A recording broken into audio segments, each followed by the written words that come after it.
Um, what do you think? Do you think that a Western audience will receive your game like Japanese, or what are you doing to change a little bit the way of presentations of your game to make it accepted by Occident? No, I think I haven't made any particular changes to the game to make it more acceptable to a Western audience. We haven't done anything like that. But I think actually on the other hand, the European and American and the Western audiences perhaps will be able to enjoy the game more just from the base where they come from with their the way that they approach games. And just explain what I mean by that. Obviously, in Europe compared to Japan, people in Europe have much more of a history with MMOs and with the idea that esports is such an established thing over here. And I think because of that culture and that history of playing games together with people competitively, which just isn't as big in Japan, I think that means that Dissidia is a game that will appeal to them in a lot more ways than it maybe would domestically. Dissidia started on the PSP a long time ago, now grows on the PS4. Do you think it's time to go back on a console, on portable console, perhaps Switch or perhaps Vita? For this Dissidia, we really aren't thinking about portables at the moment. All of our efforts is devoted to how we can get the best performance out of the PlayStation 4 hardware at the moment. So yeah, we aren't thinking about any kind of portable port for the time being.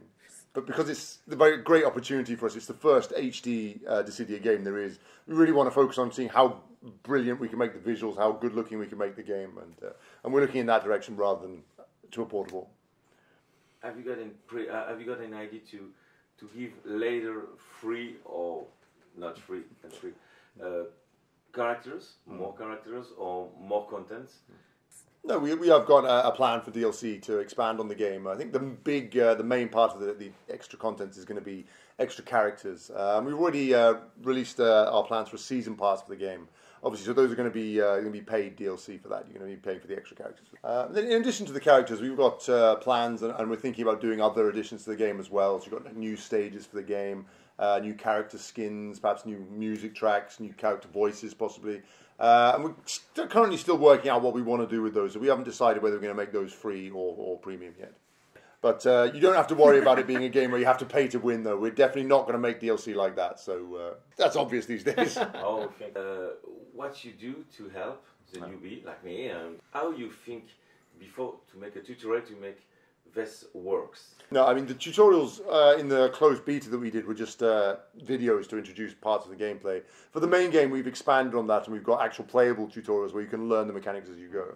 And this is perhaps a bit of a crazy comment, but I personally think I really love this game. I think it's such a great, fun game. I don't think you have to be a really good player to enjoy it.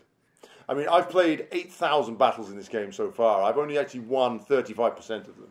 But I mean, the reason I keep coming back to this game and I really like it and I want to keep playing it is not because I really want to be good at it. I love the characters, the Final Fantasy feeling and controlling those characters, seeing them moving around in real time. And that's what keeps drawing me back to the game.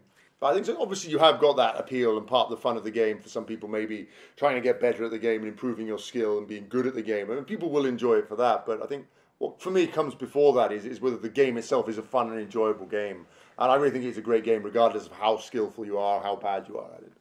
Another thing is though, about the difficulty, there's actually no techniques which you find too difficult to use in the game. They're all very easy to do. I mean, one thing actually in Japan and the Japanese audience, there's so many female players, women gamers who play this game much more than you would in any other fighting game. And so they enjoy just the really beautiful graphics showing the Final Fantasy characters that they love and to be able to control those characters. And it's something you don't need to be a good player to enjoy that. But having said that, there's a lot of female players out there who are much better at playing the game than I am.